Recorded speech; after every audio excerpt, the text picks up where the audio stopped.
Online coaching ক্লাসে আজকে linear regression analysis কিভাবে করতে হবে সেটি দেখাবো। তো দেখুন এইখানে আমার যে ডেটা সেটটা আছে সেখানে প্রথমেই আছে এরিয়া ইন স্কোয়ার কিলোমিটার বা এক্স, যাকে আমরা এক্স দিয়ে ডিনোট করেছি। এক্স দিয়ে ডিনোট করেছি কারণ এটা ইন্ডিপেন্ডেন্ট ভ্যারিয়েবল, অর্থাৎ এরিয়া কোনো কিছুর উপর নির্ভর করে না, অর্থাৎ যারা স্বাধীন হয় তাদের আমরা এক্স দিয়ে ডিনোট করি। Crop production in ton Y, অর্থাৎ এরিয়ার উপরে প্রোডাকশন যেহেতু নির্ভর করে, অর্থাৎ এটা ডিপেন্ডেন্ট ভেরিয়েবল, পরাধীন বা অধীন চলক, সেই জন্য আমরা এটাকে ওয়াই দিয়ে ডিনোট করেছি। এরপর আমাদের যে কাজটা করতে হবে, এরপর পরীক্ষার সময় এই দুটো কলাম কেবল থাকবে এবং সামেশন করা থাকবে না। প্রথমে আমাদের এক্স ওয়াই করতে হবে, এক্স স্কোয়ার করতে হবে, এরপর Y is equal to A plus B X, এইটা আমাদেরকে করতে হবে। তো প্রথমে আমাদের এক্স ওয়াই অর্থাৎ এক্স আর ওয়াই গুণ করতে হবে। আমরা প্রথমে গুণ করেছি, গুণ করে এখানে বসিয়েছি। এক্স স্কোয়ার অর্থাৎ এক্স এর স্কোয়ার করেছি, দিয়ে এক্স স্কোয়ার। এইভাবে প্রত্যেকটার ইন্ডিভিজুয়ালি এক্স ওয়াই গুণ এবং এক্স স্কোয়ার করে আমাদের সামেশনটা করতে হয়েছে, অর্থাৎ summation X, summation Y, summation X Y, summation X square, এই অবধি আমাদেরকে প্রথমে নির্ণয় করে নিতে হবে। পরীক্ষার সময় কেবলমাত্র এই দুটো কলামই থাকবে, এক্স ওয়াই আমাদের কোনটা হবে সেটা ধরে নিতে হবে। এরপর আমাদের যে ইকুয়েশন আছে, এখানে দেখুন আমরা ইকুয়েশন লিখেছি, দ্য ওয়ার্কিং ইকুয়েশন আর summation Y is equal to N A plus B X, summation X Y is equal to A summation X plus B summation X square.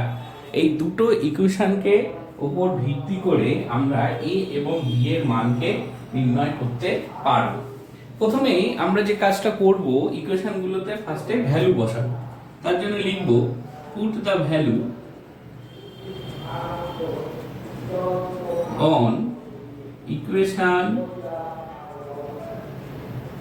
Number 1 and 2। এই দুটো ইকুয়েশনে ফার্স্টে আমি ভ্যালু বসাবো। তাহলে summation Y এর value আমার কত আছে? সামেশন ওয়াই এর value 5 to 5 is equal to N A, N মানে কতগুলো আমাদের চলক আছে, এখানে 6টা চলক আছে, 1 2 3 4 5 6, অর্থাৎ 6a plus B summation X, X এর মান কত? 7 to 4, অর্থাৎ 7 to 4 বি। এটাকে আমি মান বসানোর পর 3 নম্বর সমীকরণ হিসাবে চিহ্নিত করব। এরপর 4 নম্বর সমীকরণে অর্থাৎ 2 নম্বরের ইকুয়েশনে আমি মান বসাবো। সামেশন এক্স ওয়াই এর মান আমার বেরিয়েছে 64522, 64522 is equal to A summation X, A summation X অর্থাৎ 7 to 4 X plus B summation X square অর্থাৎ 885988 বি। এটাকে আমি 4 নম্বর ইকুয়েশন হিসাবে আবার চিহ্নিত করব। এইভাবে আমাদের প্রথমে মানগুলো বসিয়ে নিতে হবে। এরপর আমাদের যে কাজটা করতে হবে, এ এবং বি এর মানকে নির্ণয় করতে হবে। এ এবং বি এর মান নির্ণয় করার ক্ষেত্রে যেটা খুবই প্রয়োজন সেটা হচ্ছে যে আমরা কি করব, আমরা প্রথমে প্রত্যেকটা 3 নম্বর সমীকরণে মানগুলোকে ছোট করে নেব এবং এটাকে নিউট্রাল করে নেব। হ্যাঁ, এটা 724a। কি করব, তাহলে এর ঘরে যে মানটা আছে সেটা দিয়ে পুরো সমীকরণটা 3 নম্বর সমীকরণকে ভাগ করে নেব। বি এর আবার 4 নম্বর সমীকরণে এর ঘরে যেটা আছে অর্থাৎ 724, এটাকে দিয়ে আমি গোটা সমীকরণটাকে ভাগ করে নেব। তাহলে আমার মানটা ছোট হবে এবং এটা এ কেটে যাবে প্লাস মাইনাস করে। তাহলে লিখব ইকুয়েশন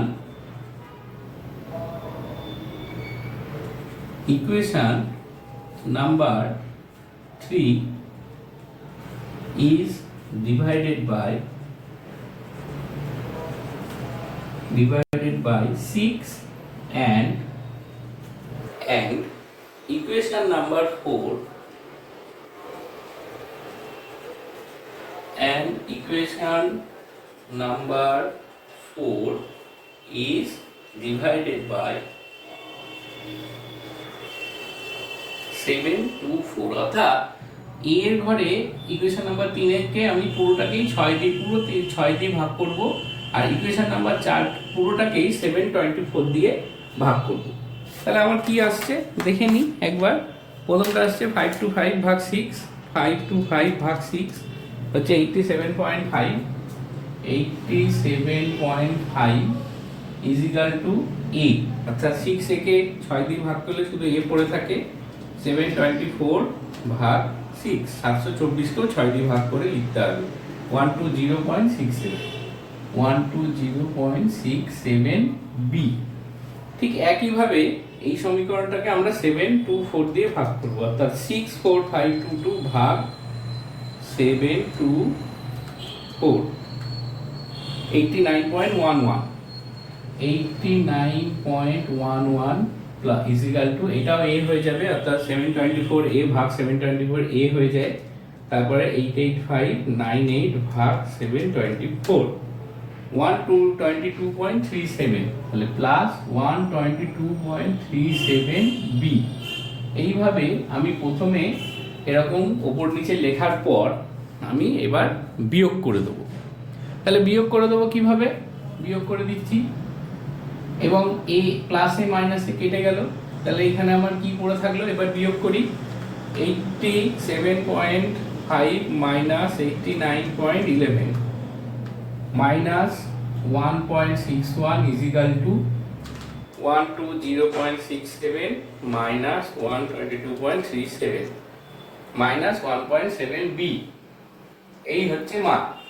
তাহলে এদিককার মাইনাস আর এই মাইনাস কেটে দিলাম, পরের লাইনে অর, এটা পুরোটাই এই পাশে নিয়ে আসলাম, 1.7 B is equal to 1.61, or B is equal to 1.61 by 1.7, তাহলে কত হচ্ছে 1.61 ভাগ 1.7 হচ্ছে 0.947, অর্থাৎ 0.95 অ্যাপ্রক্স হচ্ছে বি এর মান। তাহলে আমার বি এর মান বেরোলো 0.95। এরপর আমি কি করব, এরপর আমাকে করতে হবে যে এ এর মান বার করতে হবে। যে কোনো একটা ইকুয়েশনে আমি বি এর মান বসিয়ে দিলে এ এর মান বেরিয়ে যাবে। তাহলে আমি প্রথম ইকুয়েশনটায় 3 নম্বর ইকুয়েশনে বসাই, put the value of B on equation number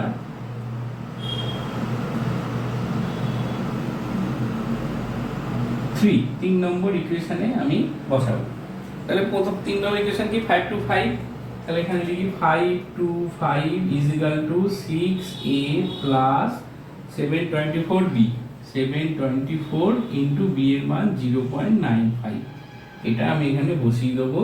পরের লাইনে অর, তাহলে কি হলো, or 5 two 5 is equal to 6a plus, এটাকে গুণ করে দিই, 724 ইন্টু 0.95 আসছে 687.80। পরের লাইনে অর, পুরোটাকে এদিকে নিয়ে চলে আসি, 6a plus 687.80 is equal to 5 two 5। পরের লাইনে অর কি হচ্ছে, পরের লাইনে আমি এর মান কিভাবে পাবো, 6a equal to 5 to 5 minus 687.80, তাহলে কি হয় দেখেন, তাহলে হচ্ছে or 6a, তাহলে 5 to 5 minus 687.80 minus 162.8 minus 162.8 or a is equal to minus 162.8 by 6 is equal to কত হয়, minus 27.13, minus 27.13, এই হচ্ছে হলো মান, এর মান হলো minus 27.13। তাহলে আমাদের ওয়ার্কিং ফর্মুলা কি আছে, আমাদের ওয়ার্কিং ফর্মুলা হচ্ছে y is equal to a plus bx। তাহলে আমি ওয়ার্কিং ফর্মুলাটা এখানে করে দেখাই,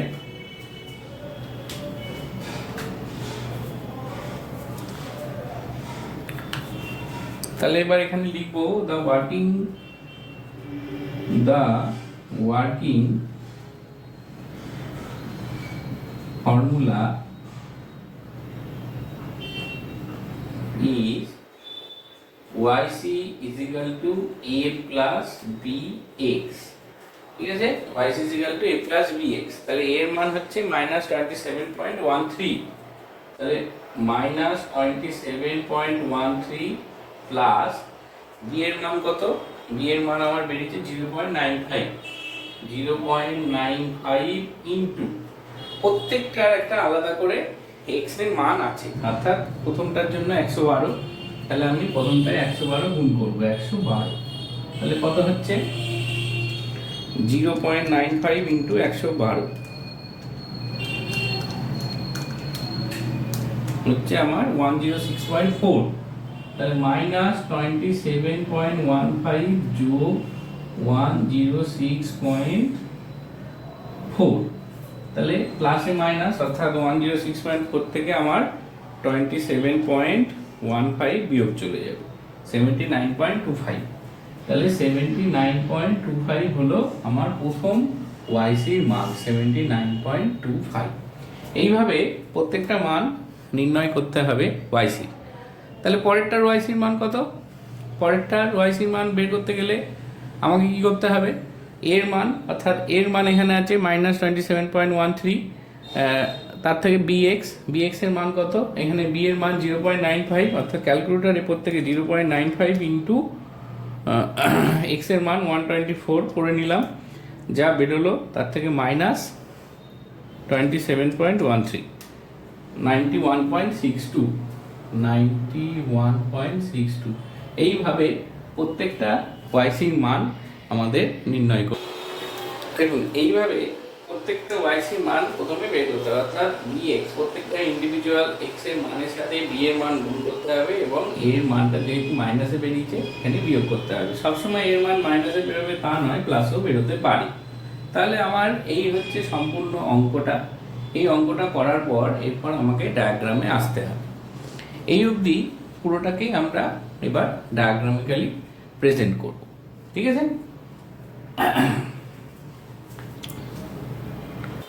দেখুন প্রথমে আমাকে যেটা করতে হবে, x আর y এর ম্যাক্সিমাম ভ্যালুর সাপেক্ষে আমাকে একটা স্কেল ধরতে হবে। তো আমার x এ ম্যাক্সিমাম ভ্যালু আছে 140, তাহলে আমি 140 অর্থাৎ 1 সেমিতে 20 করে আমি এখানে ধরেছি 140 অবধি, অর্থাৎ 7 সেমি দাগ কেটেছি। y এর ম্যাক্সিমাম আমার 109 আছে, y তেও আমি ভার্টিক্যাল এক্সিসও 20 করে অর্থাৎ 6 সেমি দাগ কেটেছি। প্রথমে কি করতে হবে, প্রথমে এইভাবে xy এক্সিস কাটার পর এরিয়া সাপেক্ষে ক্রপ প্রোডাকশন অর্থাৎ x এর সাপেক্ষে y কে প্রথমে বিন্দু আকারে তুলতে হবে, অর্থাৎ 112 70, তাহলে 112 যেখানে হবে তাহলে 112 কোথায় হবে, তাহলে 112 হবে 5.6 সেমি, তাই এখান থেকে 1 2 3 4 5.6 সেমি তে 112 x অক্সিসে 112 অবধি যাব, তারপর 70 অর্থাৎ 3.5 সেমিতে চলে আসবে 70। 112 5.6 এ গিয়ে 3.5 আমার মোটামুটি স্কেল দিয়ে আপনাদের এটা করতে হবে। আমি যেহেতু বোর্ডে করাচ্ছি আপনারা স্কেল দিয়ে প্রত্যেকটা বিন্দুকে এইখানে বসাবেন, বসানোর পরে মানগুলোকে নিতে হবে। তারপরে আছে 125, অর্থাৎ 125 এখানে কোথায় হবে 125 ভাগ 20 ইজিক্যাল টু এখানে যেটা হবে 6.25, তাহলে 6.25 এর এখানে 84 উঠবে, তাহলে 6.25 এ গিয়ে 84 অর্থাৎ 4.2, এইদিকে 6.25 যাব আর এদিকে 4.2। এইভাবে প্রত্যেকটা বিন্দুকে আপনাকে অর্থাৎ x এর সাপেক্ষে y কে প্রথমে বসাতে হবে, তারপর 98 এ 68 অর্থাৎ 98 এ 68 যেখানে হবে সেইখানে আমাদের নিতে হবে। 135 এ 102, 135 এ 102 অর্থাৎ এইরকম জায়গায় আসবে 102। তারপরে 140 তে 109, 140 তে 109 যেখানে হবে সেরকম জায়গায় একটা বিন্দু নিতে হবে। এরপরে 114 এ 92 অর্থাৎ x এ 114 যেখানে হবে সেখানে গিয়ে 92 যেখানে হবে সেইখানটায় আমাকে একটা বিন্দু নিতে হবে। তো প্রথমে আমাকে এই স্ক্যাটার কটা তুলে নিতে হবে। তুলে নেওয়ার পর আমাদের যেটা এখানে করতে হয়, এরপর তাহলে প্রথমে আমি কি করলাম, এক্স এর সাপেক্ষে ওয়াই কে আমরা এখানে বসিয়ে বিন্দু কোটাকে স্ক্যাটার কোটাকে তুললাম। এরপর আমি এক্স এর সাপেক্ষে ওয়াই সির ভ্যালুগুলো তুলব। তো ওয়াই সির ভ্যালু যেহেতু লিনিয়ার, এক্ষেত্রে ম্যাক্সিমাম আর মিনিমামটাকে তুলতে হয়। অর্থাৎ ম্যাক্সিমাম ওয়াইসি আমার এখানে বেরিয়েছে 105 আর মিনিমাম বেরিয়েছে 65। তাহলে ম্যাক্সিমাম আমার 105 যেটা, সেটা কত সাপেক্ষে আছে, এক্স এর সাপেক্ষে ওয়াইসি তুলতে হবে। অর্থাৎ এক্স এ 140 এ 105 কোথায় হবে, তাহলে 140 এ গিয়ে 105 যেখানে হবে আমার সেখানে একটা বিন্দু নিতে হবে।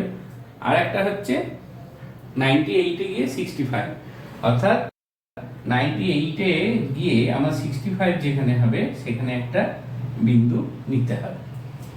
অর্থাৎ প্রথমে আমি এক্স এর সাপেক্ষে ওয়াই নিলাম, এরপর এক্স এর সাপেক্ষে আমি ওয়াই সি ম্যাক্সিমাম আর মিনিমাম এই দুটোকেই কেবল নেবো, বাকিগুলো নেওয়ার প্রয়োজন হয় না যেহেতু লিনিয়ার। এরপর স্কেল দিয়ে আমাকে একটা দাগ কেটে দিতে হবে, স্কেল দিয়ে দাগ কেটে বসিয়ে দিতে হবে। এটা সোজা স্ট্রেট দাগ হবে, যেহেতু লিনিয়ার সেই জন্য একটা স্ট্রেট দাগ হবে।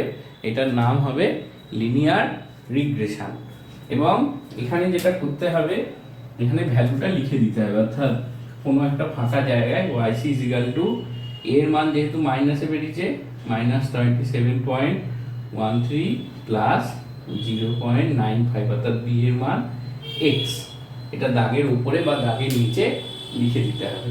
yc is equal two -27.13 plus 0.95x। এটা লিখে দেওয়ার পর পাশে একটা লিজেন্ড করে দিতে হবে। লেজেন্ডে কি লেখা থাকবে, লেজেন্ডে যেগুলো আপনারা তুলেছেন সেইগুলোকে এখানে লিখতে হবে।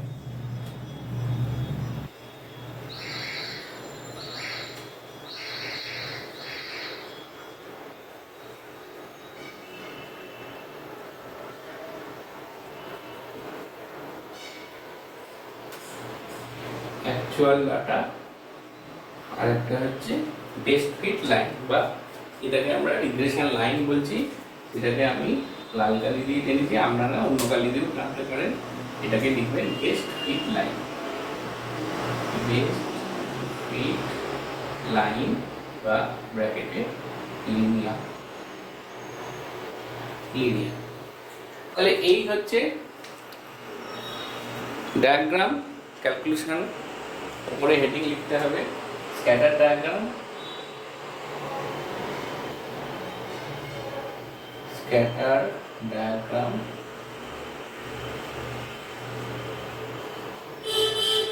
showing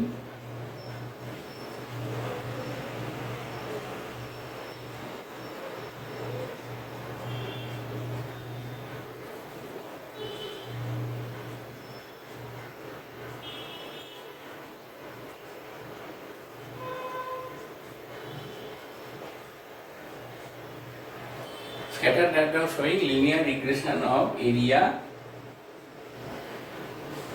and crop production.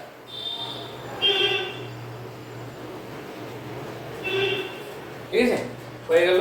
এইভাবে লিনিয়ার রিগ্রেশন করতে হয়। তাহলে লিনিয়ার রিগ্রেশনের উপরে এরকম লিখতে হবে scatter diagram showing linear regression of area and crop production, legend করতে হবে। এবং এইভাবে গোটা লিনিয়ার রিগ্রেশন অ্যানালিসিস, এটা স্ক্যাটার ডায়াগ্রামেরও একটা পার্ট। এইভাবেই স্ক্যাটার ডায়াগ্রাম করতে হয়। স্ক্যাটার ডায়াগ্রামের পর ওয়াইসিটাকে তুলে দিলেই সেটা লিনিয়ার রিগ্রেশনের, এই যে বেস্ট ফিট লাইনটা তুলে দিলে লিনিয়ার রিগ্রেশন হয়ে যায়। তো আজকে এ পর্যন্তই, পরের দিন নতুন আরেকটা প্র্যাকটিক্যাল নিয়ে আসবো। আজকে এই অবধি, ধন্যবাদ।